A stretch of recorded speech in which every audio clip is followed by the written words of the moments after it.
Hello and welcome to today's lesson. Before we get started, I want to remind you that if you do not have a notes paper, you need to have one. It does say 3-5 working with sets at the top, so please make sure you have one and that you are following along and taking notes as we learn today. So today, our objective, we have two objectives here today, and there is a place on your notes for you to write these down. Our objectives are that you can write sets and identify subsets, as well as find the complement of a set. So pay attention to when you think you've met those objectives in our lesson here today. First, we have some vocabulary. So a set. What is a set? A set is a collection of distinct elements. So what that means, I am looking at a collection of distinct elements. I have a telephone keypad on the right side of your screen. Those numbers are a collection of distinct elements. It's a set of numbers that is on our phone. We also could talk about the set of letters that we see associated with the numbers on our phone. So that is a set. I also want to make sure that we remember the word subset. A subset contains elements from a set.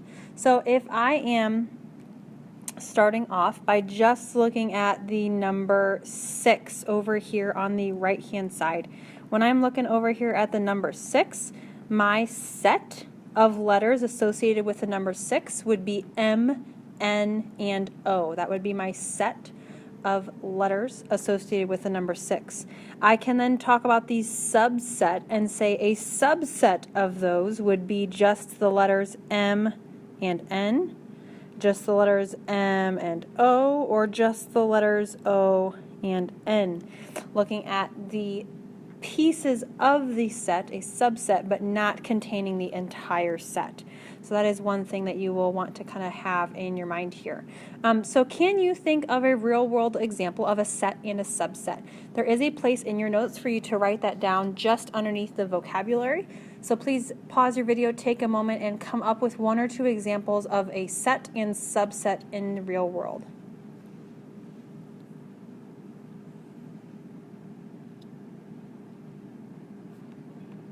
All right, welcome back. Please make sure, like I said before, that you are filling in these notes, and especially when I ask you to do things like that, because your notes will be checked before you get your homework assignment today. So, some more things that we need to understand. You can write sets in different ways and form smaller sets from the larger set. So that is the set and subset idea we were just looking at. You can describe elements that are not in a given set, so you can say anything except for, okay? So how do we write sets? Well, we have something called roster form, which is probably something that you have actually already seen before. And a roster form is when we list the elements within braces, or sometimes we call them like an additional type of bracket. So when we have numbers like 2, 4, 6, 8, we can put them in braces and call them a set and list it in roster form. We also have set builder notation, and set builder notation does look a little bit different. It describes the properties an element must have to be included in that set. So, for example, when I am looking at this right here, at first it looks quite confusing, X, and then it kind of looks like the absolute value line, but there's only one of them. X is a multiple of 2. What that's telling me is that the set of all real numbers X, so the first X is referring to the set of all real numbers, and the second piece is telling us the qualifier. What does it need in order to be a part of that set? So my set of all real numbers X, any value for X has to be a multiple of 2. So you'll notice here that my two different forms of writing sets, my roster form and set builder notation, in this specific example are actually both referring to these same numbers, 2, 4, 6, 8, 10, 12, and so on. Okay, so two different ways, roster form in the braces or brackets, and the set builder notation, all real numbers X, and then the qualifier. Okay, so take a moment. When do you think it is better to use set builder notation? When writing a set. So when is that second form of X and then the qualifying statement of what numbers that might include? When do you think it's better to use that rather than roster form where you just list the numbers in braces. Please pause your video and jot some thoughts down. When you are done, please raise your hand and have me take a look at that.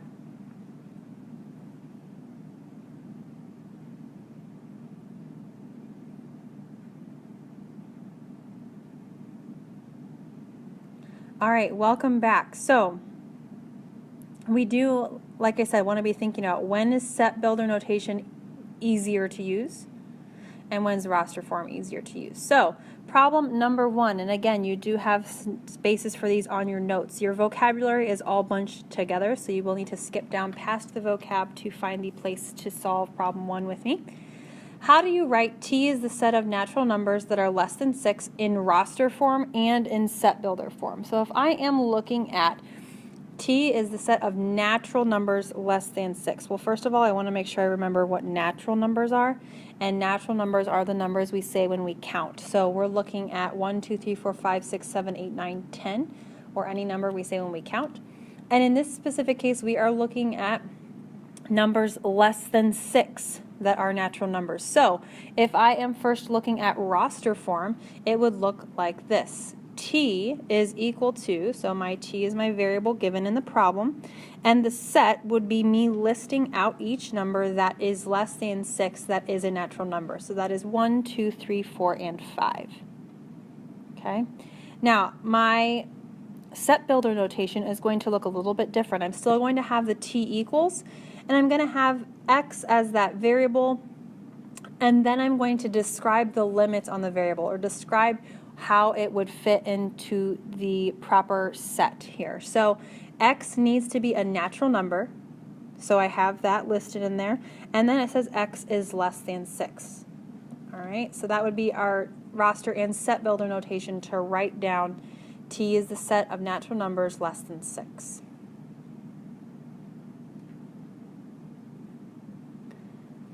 All right, please take a moment. You have a space for the got it problem on your notes as well, so please take a moment and try this out. One thing I do want to remind and encourage you is that as you are doing these video lessons, please make sure that if you run into something that you don't understand or you don't know if you got the right answer to something like this, please, please, please pause your video and raise your hand for me to help you. So please go ahead and try this on your notes page. When you're ready, press play and we will continue on.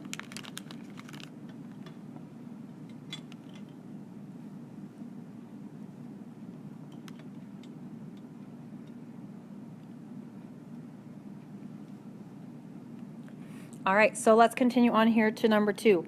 Now this problem should actually look semi-familiar, maybe not in the writing it as a set, but the inequality itself should be familiar to you.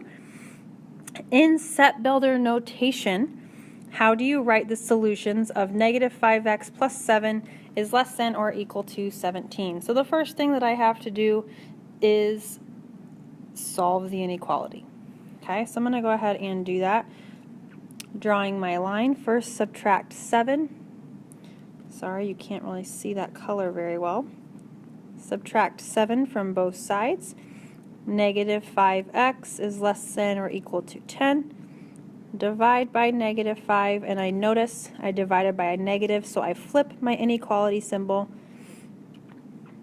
to get an answer of x is greater than or equal to negative 2. So now I need to take a look at this and write this in set builder notation. So my set builder notation, I first have my first bracket or my first brace. And pardon me as I draw it. I am not good at drawing these. There we go. And I have x is my standing for my all real numbers, and then I need to write the qualifier. What allows it to be part of that set? Well, any number that is greater than or equal to negative 2. So I'm actually just going to write that in there as my qualifying statement there. So I solved the inequality, and then I listed the example in set builder notation, which is seen on the right of your screen. Okay. Here is a question for you to try. Please pause your video, and again, if you need help or want to check your answer, raise your hand and I will check it for you. Otherwise, you can continue on here when you are ready.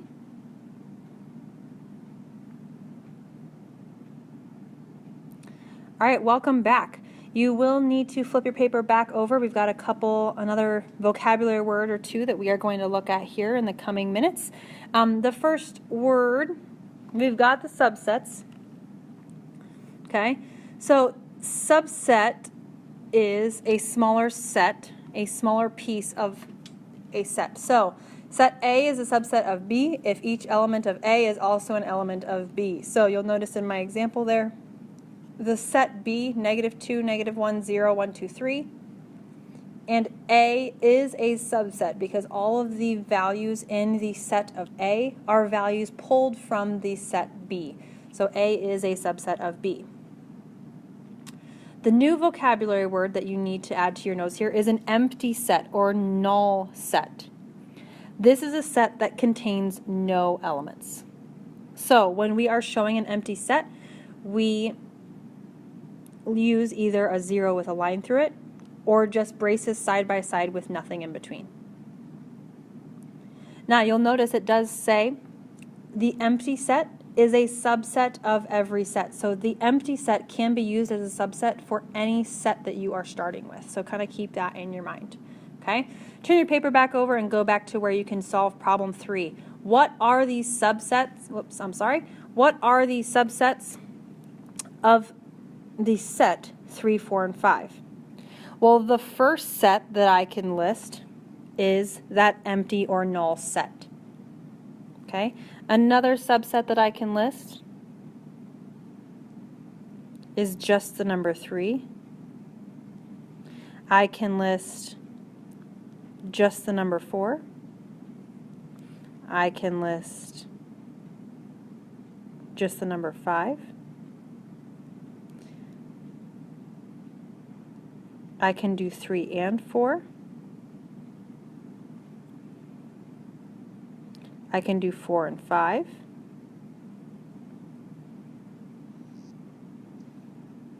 I can do 3 and 5.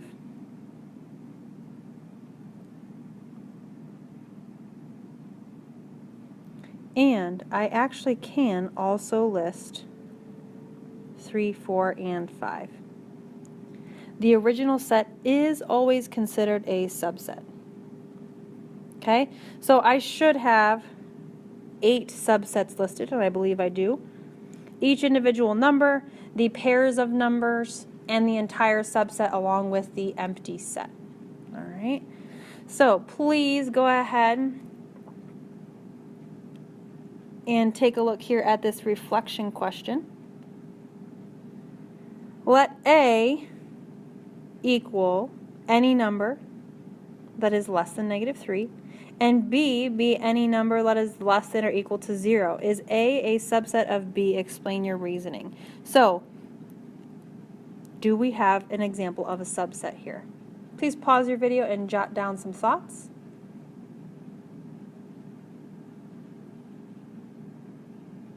All right, and welcome back. So, we do also have a got it question. So I know that you just did some reflection and real world answering, but I am going to ask you to pause again and list these subsets of the set AB is the set of P, and of the set S equals A, B, and C. So you've got 2 questions here within this got it, so please make sure you get them done on your paper.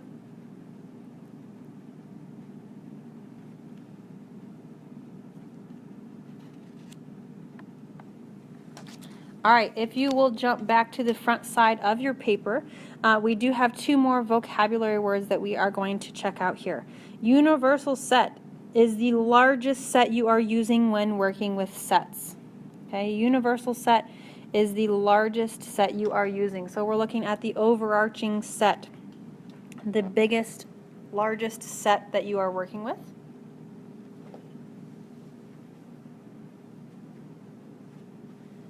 Then we also have the vocabulary word, the complement of a set. So the set of all elements in the universal set that are not in the set is the complement of the set. So the complement of A is A prime or A apostrophe. Okay, now that definition might not make a whole lot of sense, But let's take a look at some examples here and see if we can make sense of this. So when we are looking at universal sets, a set, and the complement of a set, okay? You'll notice in my image here, on the left side we have set A is shaded. So set A is my circle inside my universal set. So my universal set, again, is everything, the largest set that is being used. So if my universal set is my entire rectangle and A is the set I am referring to, the complement of set A, or the A prime, is the difference between the set and the universal set.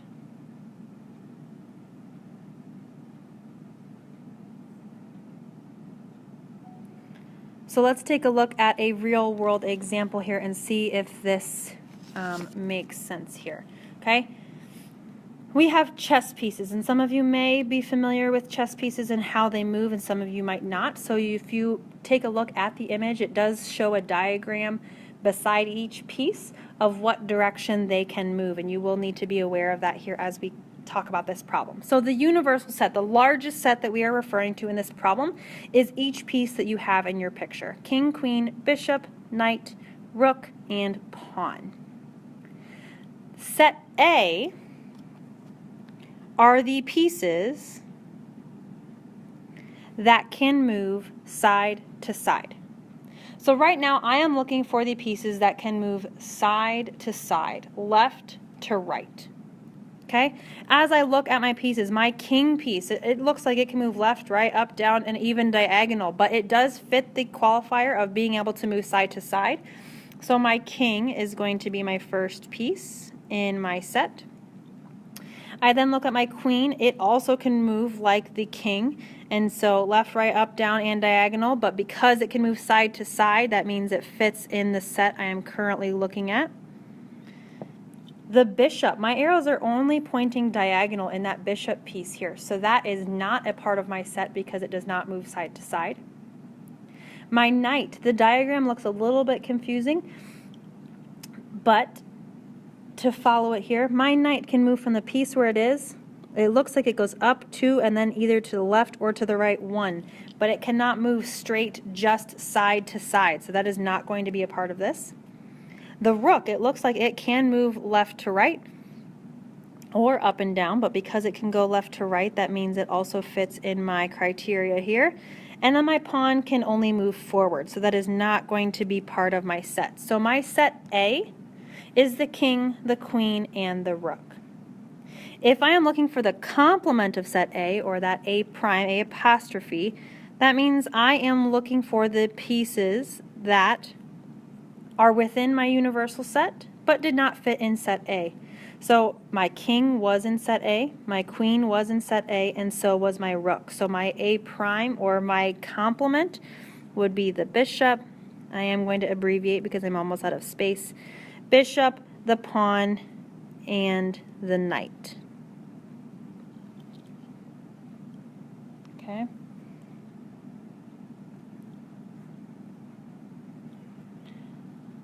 So, can you find a complement of a set without being given the universal set? Can you find the complement of a set without being given a universal set? Please take a moment to think about that. There is a space for you to answer that question below this problem on your notes. So take a moment and make sure you answer that reflection question as well as this final got it question. So you might want to pause the video to be able to take a look at this got it question, but before you do that, I do just want to summarize real quick. Sets are written in roster or set builder notation. Subsets are containing elements of that set. Universal set is the largest set, and the complement of the set is what's not included in that set. So the difference between the set and the universal set. So keep those things in mind here. I will go back to that got it question for you. When you are done with that got it question, show it to me so I can give you your homework assignment.